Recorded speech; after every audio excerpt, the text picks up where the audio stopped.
欢迎来到巴巴娱乐呀频道，请订阅频道，所以大家不要错过当天最热门的新闻。我们今天的时事通讯包括以下内容：杨紫肖战从小透明到实力流量小花，她背后的3个男人功不可没。要是说上个月最火的女主是《人世间》里的樱桃，那这个月就得数跟肖战合作《余生，请多指教》的杨紫了。这部剧压了差不多3年，总算在6月份播出了。盼了好久的观众对这部剧那股热情劲儿，就跟打开了潘多拉魔盒似的，越来越高，越来越激动。在开播的当晚，《余生》一下子就斩获了全网收视第1，后续的收视和热度一直到现在不但没降，反而一直往上涨，而且还传出了好消息，说这部剧4月份要在韩国上线。不得不承认，杨紫和肖战的顶级流量效应那可不是吹的。特别是杨紫，新剧正在播呢，她忙着做宣传的同时，还得准备进下一个剧组，马上要和凭借《觉醒年代》走红的人气小生张晚意搭档。杨紫是内娱里没几个能从童星成功转型的女演员，流量大，演技也好。但第一个敢吃螃蟹的人，可不意味着过程就顺顺当当。他在一线混着，付出的努力那肯定是平常人想都想不到的。另外，运气在一个人的发展里也有着不小的作用。那今天咱们就来说说杨紫走向成功的路上都碰到过哪些帮她的人，其中就得讲讲对她特别重要的3个男人。01杨紫父亲杨云飞。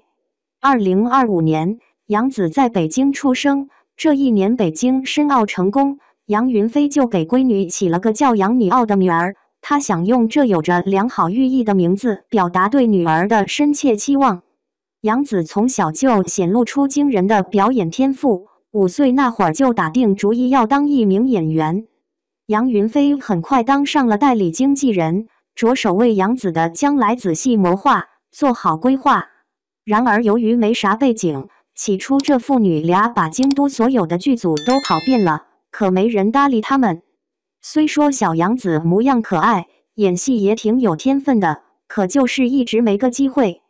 常言说得妙，勤能把拙补。杨云飞想着让自家女儿在剧组多演龙套角色，混个脸熟，机会自然就有了。就这样，这父女俩也不操心能碰到啥好角色，只要有能演的，不管给多少报酬，能让杨紫过把演戏的瘾就行。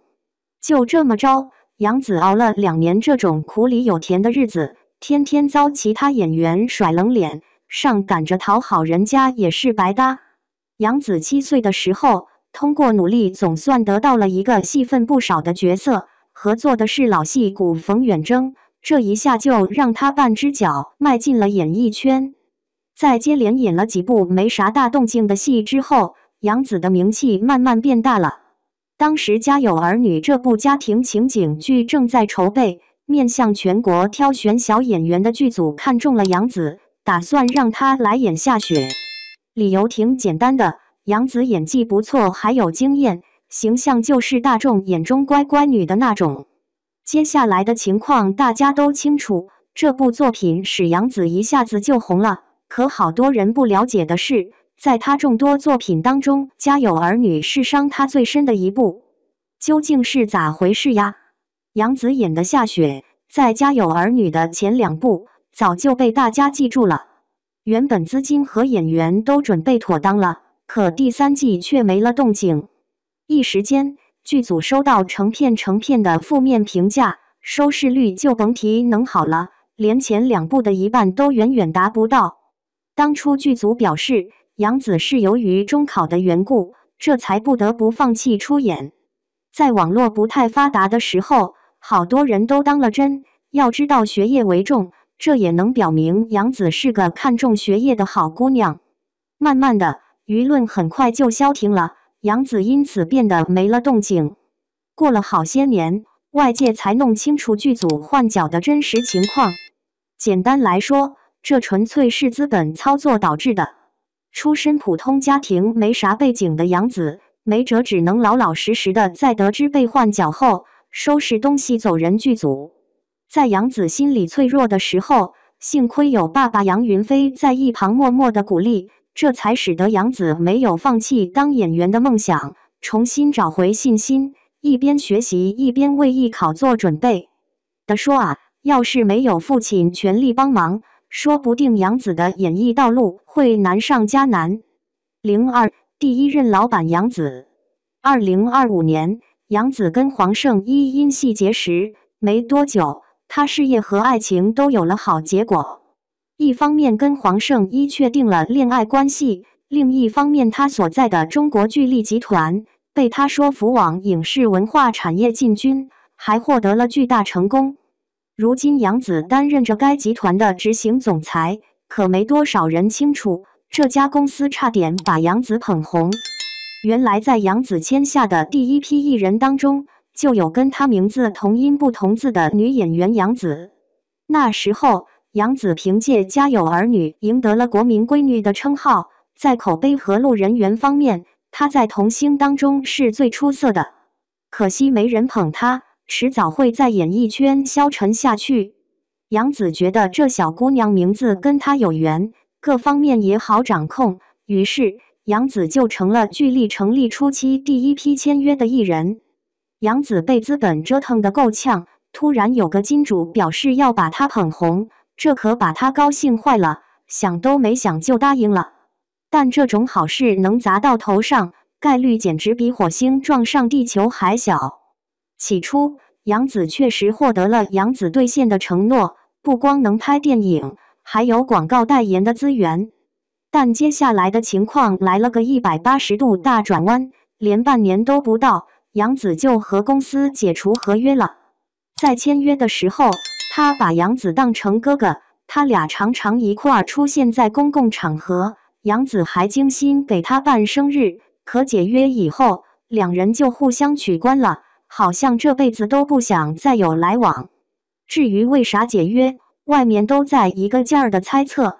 网上流传的最广的有3个版本，其中第一个的公信力最强。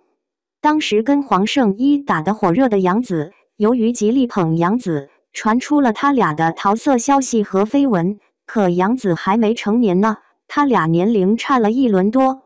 这种没凭没据的消息，想想都知道给杨紫的心理带来了多大的创伤。实际上，他完全可以不去解约的。毕竟公司捧艺人是理所当然的事，彼此都能得到好处，这再正常不过了。杨紫身正不怕影子斜，没眼的事儿为啥要挂心？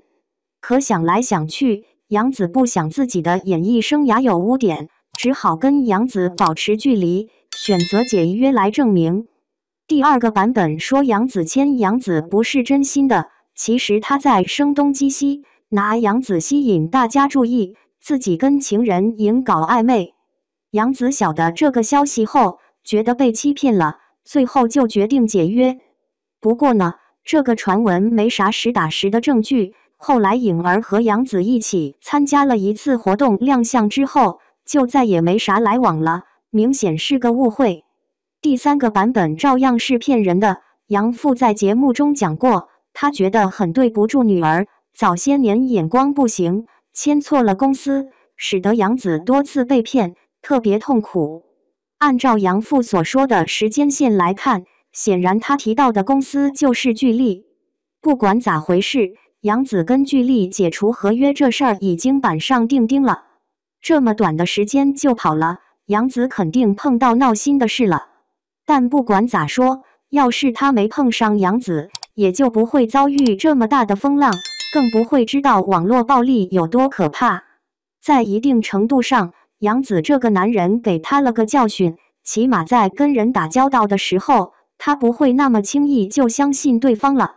就因为这样，当第3个陌生男人找杨紫拍戏时，他的拒绝差点让自己错失这辈子最大的好机会。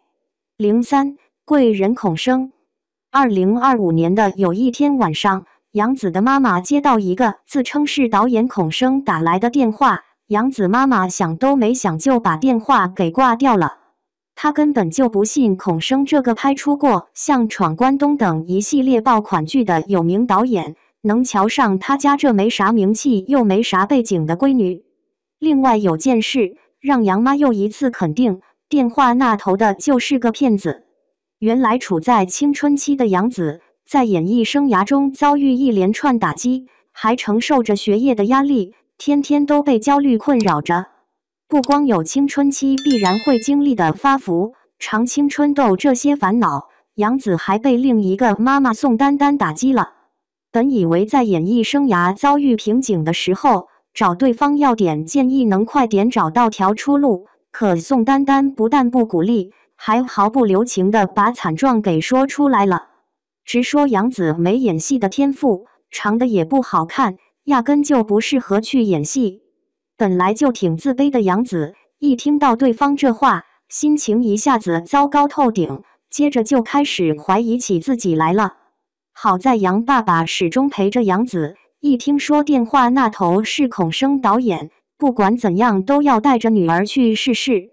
等到正式见了面，事儿终于弄清楚了，孔生确实是那个被外界纷纷夸赞的大导演，电话也是他自己打的。这下子父女俩一直悬着的心总算能放下了。可孔生一看到杨紫，只是仔细打量了一番，没让他面试，当场就决定让他演战长沙这部剧。他老早就晓得杨紫在演艺圈是很有实力的童星，也瞧过她在《家有儿女》里的演出，觉得特别符合自己心理护士胡香香的那个样子。战长沙跟那些抗日神剧不一样，那些神剧有着各种奇葩设定，剧情情节也粗制滥造。而经过孔生导演的操刀，这部剧首播时反响很热烈，到现在豆瓣评分一直稳定在 9.1 分。剧情啥的大概就别提了，单说杨紫在剧里的表现，那直接能用惊喜这个词来概括。她演的胡香香这个角色可不简单的把主角的一生从头到尾演完，从少女到为人妻，再到为人母，这3个阶段，杨紫的有扎实的演技，才能满足孔生导演那严格的要求。而杨紫确实做到了，把当时战争背景下结合角色经历的那种感情演绎得很好，人物心态转变拿捏得特别到位。外人都很难想到，这居然是一个19岁小姑娘能展现出来的水平。